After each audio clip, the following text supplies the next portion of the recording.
Well, good morning, Excellencies, ladies and gentlemen. So we're starting this first plenary session, and as we all know, and it's very clear in the program, we're going to talk about population, climate, health, of course, what global governance. As we all know, there is a direct link between health and population, and similarly, there is direct link between population and climate. And again, if we see there is a direct link between education and population, climate and health. In fact, education, the way at least I look at it, is central to the issue of population, climate, and health. Population grows faster. That's the experience we have, at least in the part of the world that I come from, that population grows faster in societies that are weak in terms of the reach of education and healthcare. Societies that are deprived of good health and education infrastructure, they turn inward, look inward, and eventually actually even work inward, creating kind of an alarming gap, if not even vacuum, between the societies and their supposed rulers. Such trends, the experience that we have from the world, part of the world that I come from, lead to frustration, anger, and very often violence in societies. Such developments weaken societies and slowly but surely weaken their country, their region, and eventually the whole world. So in the present day, in the present day world, global governance, exists largely in the context of globalization. Of course, there are other interpretations, there are other definitions, there are other concepts. But the way I look at it is global governance exists largely in the context of globalization. Population, climate, and health are the serious global challenges than ever before in the history of mankind. If countries such as India, for instance, Bangladesh, are not able to take education to their deprived children and adults fast enough, the growing population could prove to be, if I may use the word, could prove to be a curse for the whole world, and not only for South Asia or other regions of the world. We have seen that poor healthcare in most parts of Asia, Africa, Latin America, is, the way I look at it, is a ticking bomb. As more and more people now look upon education and health care as their fundamental right. You invite violence when you deny people their fundamental rights for too long. That we see in many parts of the world, including South Asia, the region that I come from.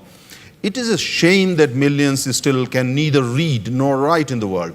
It is a shame that millions still die uncared, unattended.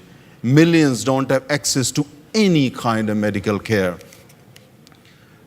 We live in the age of globalization, which also means that no one is insulated from disease unless every other inhabitant on the planet is equally protected. Poor medical care in any part of the world can eventually prove to be a curse for the whole world. The recent outbreak of swine flu was only a very small example of that. Population, climate, and health that we are discussing this morning will occupy the central stage in the global governance in the coming years and decades. Education, population, and health will increasingly become as crucial to the world public opinion as the issue of climate change happens to be today. Therefore, it is important that all the new international dialogues, platforms, and orders are based on genuine respect for every society and nation on the planet. No society, no nation, organization, corporation should attempt to dominate or monopolize ideas, thoughts, and orders that are crucial, otherwise, as we all know, to the future of our small planet. Wisdom is no monopoly of any part of the world. An ordinary fisherman in a remote village of India, Bangladesh, or Indonesia may know as much about climate change as a parliamentarian or a professor in Scandinavia or for that matter any other part of the world.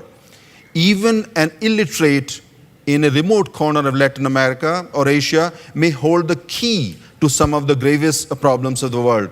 Therefore, we must find ways to secure ideas and thoughts from every society in the world, irrespective of its economic and educational profile or status. Therefore, we must engage everyone on this planet in our efforts to build a better world. Tendencies of some societies, nations, and organizations to dominate and monopolize all debates, all such initiative and efforts on global governance must be checked.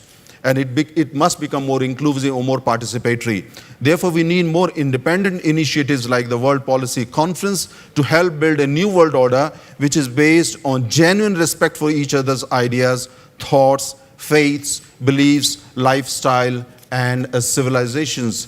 With these words, of course, as you can see in the program, and I have my colleague here sitting with me, and we together, Jean, Pierre, and me, we're going to steer this morning session and try to make it as interesting and as useful as possible for you, and as interactive as possible.